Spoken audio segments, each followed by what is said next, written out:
अस्सलाम वालेकुम जी, मैं हूं ज़िया बलोच। उम्मीद है आप खैरियत की बेहतरीन हालत में होंगे। बहुत सारी ख़बरें हैं और अहम तरीन ख़बरें हैं जनाब। एक तो खैबर पख्तूनख्वा हुकूमत ने आईजी इस्लामाबाद और उसके जो तकरीबन 900 एहलकार हैं उनके खिलाफ मुकदमा लूट मार डकैती करने के इल्ज़ामात के तहत केस FIR दर्ज करने का ऐलान किया है। इस हवाले से बाकायदा जो सूबाई काबीना है उसने मंजूरी भी दे दी है। इसके क्या असरात मुरतब होंगे?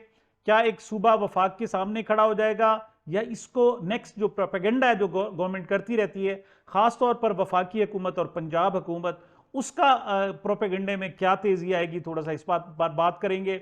इसके अलावा जनाब जुल्फी बुखारी साहब से मुलाकात की है, राब्ता किया है हुकूमत ने, आखिर उसकी क्या वजह है, वहां से क्या चाहते हैं लोग, किस लिए राब्ता किया गया है, इस पर बात करते हैं। इसके अलावा जनाब 119 मिलियन पाउंड का जो केस था, एक मरतबा फिर इस्लामाबाद हाई कोर्ट ने उसी निचली अदालत के जज के सामने भेज दिया कि वो इमरान खान और बुशरा बीबी की बरियत के हवाले से दरखास्तें फैसला करें। इसके अलावा जनाब हाई कोर्ट के जो जज हैं उनकी तनख्वाहों में होशरुबा इजाफा हो गया, इतना कि आपकी सोच से भी ज्यादा। उसकी क्या वजूहत हैं?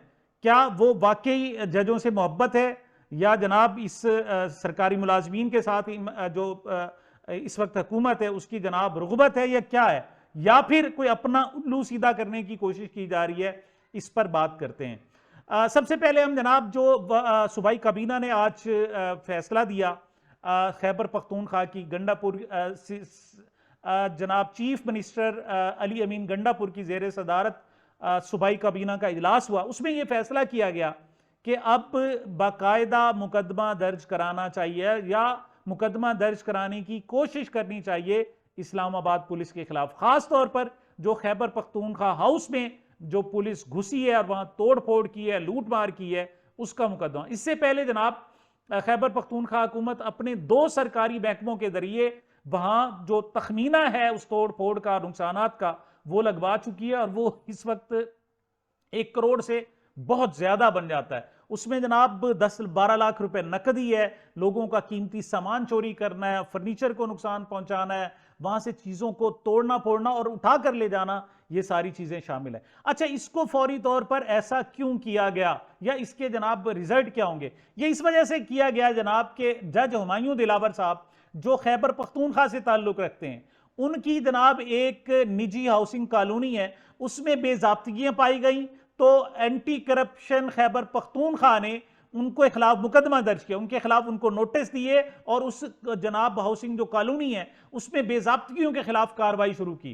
तो इस पर जनाब हमारी वफाकी हुकूमत को बहुत ही बुरा लग गया। इन्होंने assistant director anti corruption, Umar Siddiq उनका नाम है और पिशावर से उनका ताल्लुक है, उनको जनाब ना सिर्फ उनके खिलाफ मुकदमा दर्ज किया बल्कि उसको गिरफ्तार भी कर लिया और उसे जिस्मानी रिमांड उसका पहले दिया गया 1 मरतबा, दूसरी मरतबा, और आज ही जनाब उनकी 10,000 रुपए मुचलकों के एवज उनकी जमानत मंजूर हुई है। क्या है कि आपने जनाब हुमायूं दिलावर जज साहब के खिलाफ गलत प्रोपेगेंडा किया। अच्छा, प्रोपेगेंडा क्या है? या तो जो इल्जामात हैं उसको झुटला दो, तुम कहो जी वहां ऐसी कॉलोनी नहीं है और उस जो कॉलोनी के जो जनाब जो चोर 4 मालिक हैं उसमें जनाब हुमायूं दिलावर साहब का नाम नहीं है, बात क्लियर हो जाती। जब उनका नाम नहीं है तो उनका नाम क्यों लिया जा रहा है? ऐसा नहीं है, वो सब कुछ दुरुस्त है, वहां बेजाब्तगियां भी हैं, सब कुछ है, लेकिन जनाब वफाकी हुकूमत ने चूंकि अपनी चौधराहट थी और खौफ और हरास फैलाना था, तो जनाब इन्होंने अब फैसला किया और उनको गिरफ्तार कर लिया गया। यानी पहले तकरीबन 84 लोग 85 लोग खैबर पख्तूनख्वा के मुलाजमीन, उनका आखिर क्या कसूर था? वो तो एक मास जा रहा था, एक बहुत बड़ी रैली जा रही थी, गवर्नमेंट ने उनकी ड्यूटी लगाई कि इनके जनाब आप साथ दें, वो उनके साथ गए। और ये पहले भी होता रहा है, मतलब कोई कॉन्वॉय जाता है उसके साथ सरकारी एहलकार मौजूद होते हैं, लेकिन वफाकी हुकूमत ने उन 84-86 एहलकारों को ना सिर्फ गिरफ्तार किया बल्कि बुरी तरीके से तकरीबन 11 रोज तक उनको एक ही कपड़ों में रखा गया। अगर वो वर्दी में थे तो 11 रोज उसी वर्दी में रहे, उन्हें कपड़े तक तब्दील नहीं करने दिए गए, मुलाकातें नहीं करने दी गई। और फिर असिस्टेंट डायरेक्टर एंटी करप्शन जैसे सतह का जनाब अफसर, उसको गिरफ्तार किया जाता है। क्या है कि जनाब तुमने एक मजिस्ट्रेट के खिलाफ जनाब मुकदमा दर्ज क्यों किया या उसके खिलाफ बात क्यों की? अब जब ऐसी सूरत हाल हो तो फिर मेरे ख्याल में बनता है अब जनाब सूबाई हुकूमत को भी चाहिए कि जिस तरीके से कि एक तरफ इस्लामाबाद में मुकदमा दर्ज कराने की कोशिश की जाएगी और दूसरी तरफ जनाब खैबर पख्तूनख्वा में भी मुकदमा दर्ज किया जाएगा, और आईजी पंजाब अगर पिशावर आता है तो उसे गिरफ्तार किया जाएगा, नहीं तो फिर टीमें भेजी जाएंगी, वो आकर इन्हें गिरफ्तार करने की कोशिश करेंगी। ये ऐन मुमकिन है कि जनाब जो टीम भेजी जाए वो खुद गिरफ्तार हो जाए, लेकिन बहरहाल खैबर पख्तूनख्वा हुकूमत ने इस हवाले से इनिशिएटिव जरूर लिया है। दूसरी तरफ जनाब मुलाकात नहीं कराने दी गई, उस हवाले से सुबह यानी जुमे को अडयाला जेल के जेल सुप्रीडेंट को जनाब इस्लामाबाद हाई कोर्ट ने तलब कर लिया बाकायदा जस्टिस एजाज इसहाक साहब ने, और क्यों उनसे पूछा जाएगा कि वजह क्या है कि आपने जनाब खास तौर पर जज साहब ने पूछा ये बताएं कि ये जो कैदी नंबर 804 या इमरान खान साहब हैं ये किसी केस में कन्विक्टेड हैं, मतलब इनको सजा हो चुकी है, तो उन्हें बताया गया नहीं जी अभी वो सिर्फ मुलजिम है, ट्रायल कैदी हैं, लेकिन उनसे मुलाकात नहीं करने दी जा रही। बहरहाल जेल सुप्रीम को सुबह तलब किया गया है।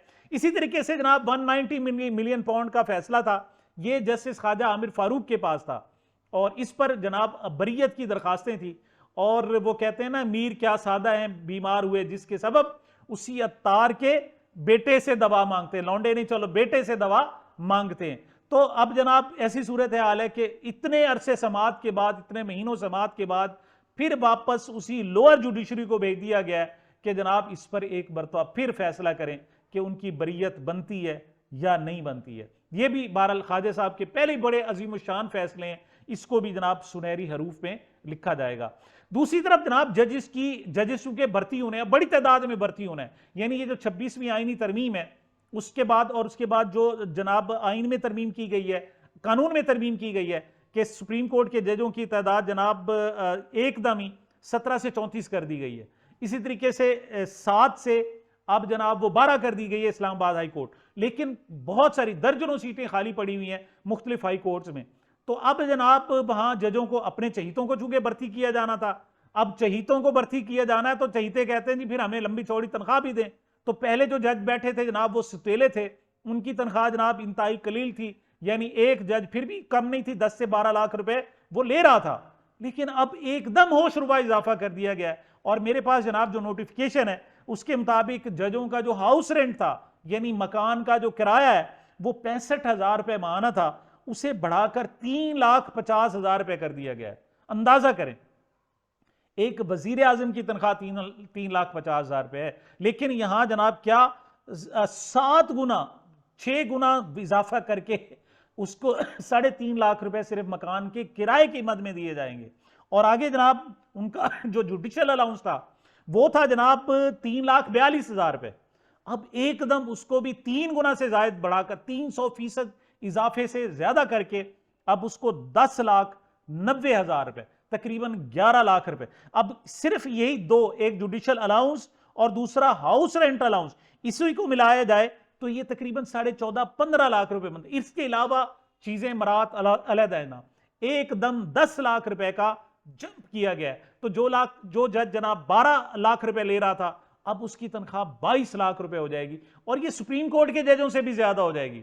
तो यहां भी जनाब चूंकि हाई कोर्ट के जजों को अपने कंट्रोल में रखना है और जनाब सिर्फ 60-60 दिन के लिए जनाब उनको जिम्मेदारियां देनी है और उन पर चेक एंड बैलेंस है, एक जनाब सिपाही की तरीके से जनाब जिस तरीके से उसे ट्रीट किया जाता है, तहसीलदार को जिस तरह किया जाता है और जिस तरीके से जनाब डीपीओ को किया जाता है, इस तरीके से सुप्रीम कोर्ट हाई कोर्ट के जजों को चूंकि अब कंट्रोल किया जा रहा है, तो जनाब अपने चहीतों की एक जनाब फौज जफर मौज है जो भर्ती करनी है, बड़ी तादाद में ये जज भर्ती करने हैं। तो उससे पहले जनाब ये अचानक ही ये नोटिफिकेशन जारी किया गया और कायम मकाम सदर से जनाब इसकी मंजूरी ली गई। ये भी इंतजार नहीं किया गया कि सदर जरदारी साहब आएंगे, वो उनकी जनाब हड्डी टूटी हुई है और वो जनाब दुबई बैठे हुए हैं, इंतजार नहीं किया गया कि वो आएंगे और साइन करेंगे, बल्कि कायम मकाम सदर जो चेयरमैन सेनेट सैयद यूसुफ रजा गिलानी साहब हैं उनसे फौरी तौर पर दस्तखत करा के इसको अनाउंस और नोटिफिकेशन जारी कर दिया गया। मतलब यह है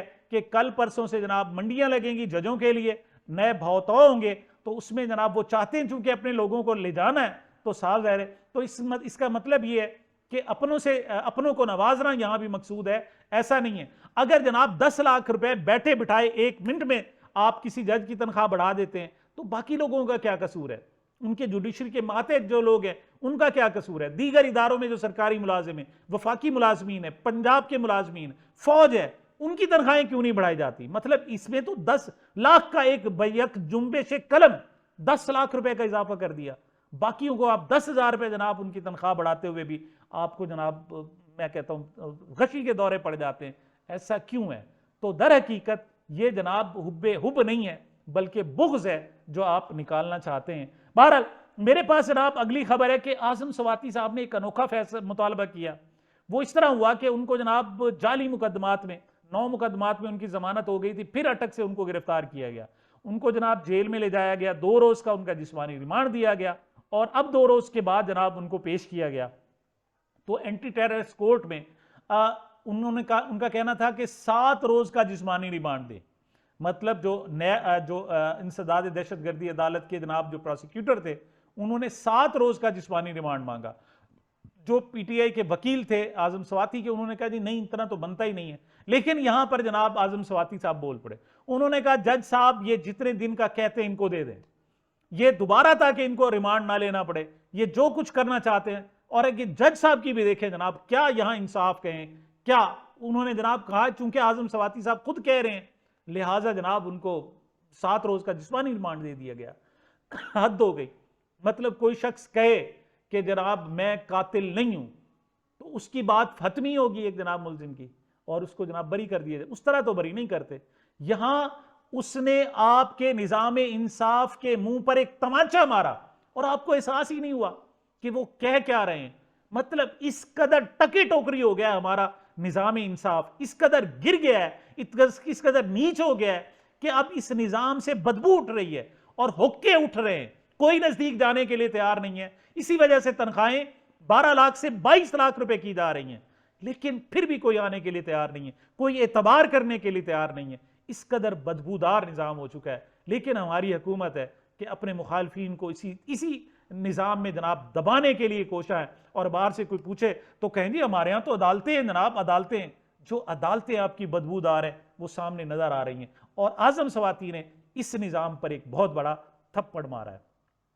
मेरे पास जनाब एक और अच्छी खबर है, बल्कि बड़ी खबर उसे आप कहें, वो पीआईए की खरीदारी के हवाले से जनाब। बिरून मुल्क जनाब एक ग्रुप है पाकिस्तानियों का। अब जब 10 अरब रुपए के जनाब लगाकर कीमत टके टोकरी किया गया तो उन्होंने कहा जी अब हम ये खरीदने के लिए हम तैयार हैं। और उन्होंने जनाब जो कीमत लगाई है वो बहुत ही बड़ी है, मतलब आपकी सोच से भी ज्यादा वो जनाब बड़ी है। इससे जनाब ग्रुप के हवाले से जनाब जो इब्तदाई आया है खरीदारी के लिए जनाब, जो उन्होंने ईमेल भेजी है वो कमाल की है जनाब। इस हवाले से जनाब ग्रुप ने बहुत सारी शराइत भी रखी हैं और उनको आप जरा देखें। इसका नाम है अनहांग ग्रुप। इस ग्रुप का इन्होंने बकायदा ईमेल भी भेज दी है। उन्होंने 10 अरब रुपए लगाए थे पीआईए के, इन्होंने 125 अरब रुपए लगाए, 1.25 खरब रुपए। 10 अरब रुपए कहां और 125 अरब रुपए कहां? 85 अरब रुपए याद रहे कि रिजर्व प्राइस थी। 185 अरब से बढ़ाकर इन्होंने 125 अरब रुपए यानी 1 खरब और जनाब 25 अरब रुपए रख दिया। नंबर 1। उन्होंने कहा यहां तक नहीं, जो 250 अरब रुपए यानी 2.5 खरब रुपए की जो मकरूज है पीआईए, उसका कर्जा भी हम अदा करेंगे। अच्छा, इनकी शर्त थी कि जनाब आप सिर्फ 3 महीने या 4 महीने के लिए जनाब इनको रखेंगे मुलाजमीन को, उसके बाद आपको इख्तियार है कि आप इनकी छांटी कर सकते। उन्होंने कहा जी हम छांटी भी नहीं करेंगे, हम इन्हीं लोगों के साथ पीआईए चलाएंगे। अगली जो शर्त है उससे भी आगे, उन्होंने कहा जी ये जो लोग तनख्वाहें ले रहे हैं उनकी तनख्वाहों में 100% हम इजाफा करेंगे, छांटी नहीं करेंगे, इन्हीं से काम लेंगे, तनख्वाह में 100% इजाफा कर देंगे। अच्छा, ये सिर्फ बात यहां तक नहीं है, बल्कि वो कहते हैं जनाब हम बेहतरीन बिजनेस प्लान देंगे। आगे वो कहते हैं जनाब हम जदीद तैयारे भी इसमें शामिल करेंगे। और सिर्फ ये नहीं है कि हम एयरलाइन को सिर्फ इस हद तक, बल्कि हम इंजीनियरिंग और मेंटेनेंस के हवाले से इसे तमाम एयरलाइंस का हब बनाएंगे। मतलब एक बहुत बड़ी ग्रुप है। और ये सिर्फ जुबानी कलामी नहीं है, बल्कि उन्होंने बाकायदा इस हवाले से हमारे हुक्काम बाला को, निजकारी कमीशन को, सूबाई वजीर को, वफाकी वजीर को, वजीर आजम को और दीगर लोगों को बाकायदा ईमेल करके इसकी पेशकश कर दी है। मतलब ये था कि वो जो 10 अरब रुपए लगाए थे वो आप वाकई जलील करना चाहते थे कौम को, मुल्क को और पाकिस्तान के इदारों को। लेकिन बहरहाल ये एक नई पेशकश आई है, देखते हैं इस हवाले से आगे जनाब क्या मामला बढ़ता है, लेकिन एक होशरुबा किस्म की जनाब ये पेशकश है। सामीन, ये मेरी अब तक की गुजारिशात थी। मुझे अपने इस चैनल को अपनी मोहब्बतों और दुआओं में याद रखिएगा। मिलते हैं छोटे से वक्फे के बाद।